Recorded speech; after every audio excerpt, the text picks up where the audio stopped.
Hello everyone, this is Nicholas Blake with Talk Point Thursday and Talk Point Sunday. I just wanted to hop on real quick. It's Monday. I normally don't go live on a Monday, but every now and then I do these quick pop-up lives. As it says above, we are live from Florida, and this is a health update. I'll try to make this as quick as possible. I'm not going to tag anybody. Long story short, I went to go see my primary care doctor late last year, and she referred me to an endocrinologist, a diabetes management doctor, for your health and nutrition and all that type of stuff. And when I went to the endocrinologist, he referred me over to a cardiologist.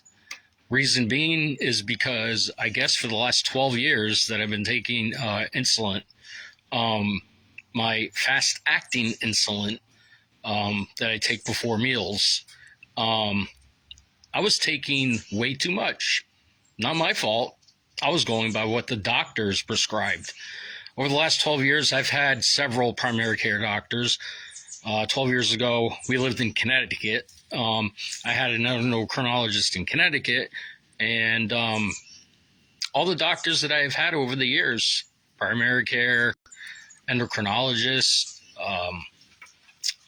kidney doctor, all those doctors and everything, not one of them ever questioned the amount of mealtime insulin I was taking. In fact, some of them upped it, because originally I was taking 10 units. Then it got up to 15, then 20, then 25, then 30.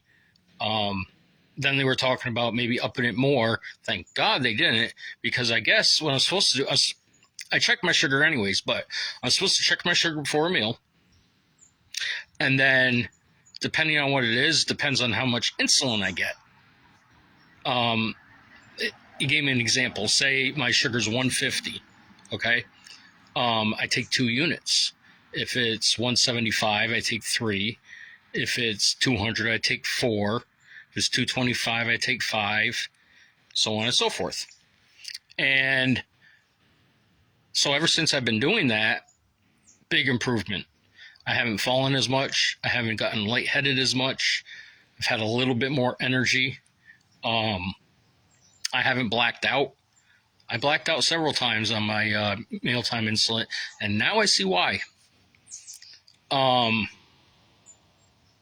So I am a little upset at the fact that, I put my trust in these doctors that are supposed to know what they're doing, and apparently they don't. Especially my endocrinologist in Connecticut. At that time, I think I was taking 15 or 20 units. And actually, she's the one that upped it to the, if it was 15, she upped it to 20, or if it was the 20, she upped it to 25. Can't remember which. It's been changed so many times, too. Because what would happen is, basically, my sugar would be up. Okay? Now, the mealtime insulin is supposed to take you slowly down to where you should be. Well, I was taking too much, so I was going from high sugar like this to, boom, low sugar really quick. And then my sugar would go up again after I ate, take mealtime before the next meal, and boom, go down like that. So I was going from high to low quick. You're not supposed to do that. You're supposed to go from high to low gradually. Same reverse, if it's low, you go up gradually. Because to go up real quick or down real quick, that's when you have issues. I did see the cardiologist today. I had an EKG done, and 2 issues came up. If you go on my Facebook, I'm on Facebook right now live, but I am going to upload this to YouTube. So basically, long story short, I have 2 conditions. One of them is basically a fast heartbeat, and the other one is basically restricted blood flow. So they said in a couple weeks, within the next couple weeks, they're going to schedule me to see to get an ultrasound done. I guess that will go more in depth of it, what the issue is and what they got to do. Minor fix, they might have to just move around some of my medications, change the doses, maybe get rid of some, maybe add some. That would be like the best news. The worst news, because you got to look at both sides of the coin. The worst news is I would have to probably have like surgery or something. And being diabetic, any surgery, you're at risk for infections and all that other stuff. He basically said I got to watch what I eat, which I'll be honest with you, 2025, I think was probably the year that I ate the best out of all the years I've been diabetic. I was 19 when I got diabetes. So 29, 39, 25 years I've been diabetic. And honestly, I would have to say, if it's not the best one, it's one of the top three best years as far as my diabetes goes. Management was last year in 2025. I ate a lot better. I was exercising a little bit. I was doing all that stuff. But I need to up it more. I need to try even harder. And like I've said before, do your best and God will do the rest. You can't expect, by his stripes you are healed. You can't expect to be healed, from, say, my diabetes or whatever. You can't expect to be healed. I'm supposed to watch what I eat. All right. I can't be like, Lord God, heal me, and then eat a whole large pizza. It doesn't work that way. You got to put forth the effort. You got to do the best you can do. And then God will help you the rest of the way. But if you don't do your best, then he's not going to help you. You got to help yourself first before God can help you, basically, is what I'm saying. So, I don't know if there's any diabetics out there or what the case may be, but let me just put it to you this way. I have a lot of issues for my age. A lot of it could have been prevented if I had taken my diabetes seriously in the beginning, which I didn't. I was 19 years old. I'm like, I can eat what I want, do what I want. I don't have to worry about it. When I'm 80, maybe I'll have to worry about it, but I'm good for now. Nope. The age of 32, 13 years into being diabetic, everything hit me at once. My eyesight was going. I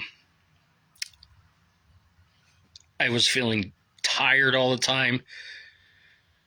I worked at a grocery store at the time, and I wasn't performing like I normally would. I slowed down.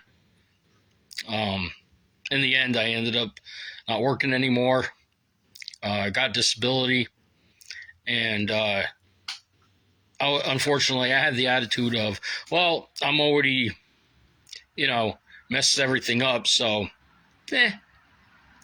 I'll just keep eating what I want, doing what I want. Can't get any worse, can it? It got worse. And then I was doing the back and forth, doing good for a little bit, then bad. Doing good for a little bit, then bad. Kind of like my walk with the Lord. There were years where I didn't believe in him, didn't trust him, didn't pray, read the Bible, nothing. And then there were years that I did all that. And even though I still went through trials and tribulations and storms in life and everything else with the Lord, I had the Lord with me. That's the main thing. You're going to go through trials, tribulations, and all that stuff with or without God. But I'm telling you, from being on both sides of the fence, I can tell you this in all seriousness. You're better off to have Jesus Christ in your life and have him lead you through whatever you're going through. Okay? And remember, God will never give you more than you can handle. I know some of you out there are like, well, he's giving me a lot and I can't handle this. Yes, you can. Yes, you can. Never give up. Just keep swimming. Basically, they mean the same thing. Keep the faith. Even if your faith is the size of a mustard seed, you got to have that faith. You got to believe. When you pray, you got to be genuine about it. You can't just be like, well, God, can you do amen. God knows if you're sincere or not. Believe me, he does. And there's been times in my past where I've made so many mistakes in my life with different things, financial, health, just different things. And if I could go back in time and change all those things, I would. I would. But everything happens for a reason. And, when life hands you lemons, you make lemonade. Well, pretty much that's what I'm doing. I'm like, well, I know I screwed this up. I screwed that up. It could have been prevented. But you know what? It happened. I can't take it back. So you know what you do? You live, you learn, and you move on. And that makes you a stronger person. Be quite honest with you. If I didn't make these bad choices, I don't know if I'd be as close to the Lord as I am now. Might sound ridiculous, but I'm just being honest. I see my Aunt Sandy on. Hello. I see Sarah Marie Paul on. Hello. I'm just doing a quick pop-up live. I have been rambling on, though, for 10 minutes now? Oh, 12 minutes. Yeah, so basically, I'm just asking, for prayer. Pray for me that, I have the willpower to do even better, with my eating. In case you don't know this, I do smoke cigarettes. In fact, I started smoking the same year I became diabetic, which I never started. I still smoke. Not as much, but I still do. And I need to stop. If I want to live long or longer, yeah, I need to change some things. I need to do my best. And then God will do the rest. So anybody out there, if you're diabetic or whatever problem you may have, take it seriously. Take it seriously. Because I didn't. And now look at where I am. So I'm going to jump off for now. I just wanted to come on real quick, just to give you a little bit of an update. And like I said, please keep me in prayer, my family in prayer. And, I pray for everybody every day. I always pray for everybody. I pray for my wife. I pray for our roommate. I pray for the animals. I pray for family, friends. I even pray for my enemies. If anything, they need the prayer the most. And I pray for everybody in the world. That way I cover all bases. I do that every day and night and during the day as well. I'm constantly praying. There's power in prayer, people. There is power in prayer. Trust me. We're in the end times. Are you ready? Because if not, you need to get ready. I love you all. Take care. God bless. Never give up. Just keep swimming. Keep the faith. And one other thing before I go. Anybody watching this on Facebook, YouTube, whether you're watching the live or the replay or whatever, please subscribe to my YouTube channel. Talk Point Thursday and Talk Point Sunday. All capital, space between each word, and in the middle, not the word A-N-D, it's the and symbol. The and symbol. So if you could subscribe, if you already have subscribed, thank you. I need 10 more subscribers. It's free. I want to be able to go live on YouTube as quick as I can. So let's make it happen, all right? Again, take care. God bless. Love you all. Never give up. Just keep swimming. Keep the faith. And I will see you all on Thursday. Love you guys. Bye-bye.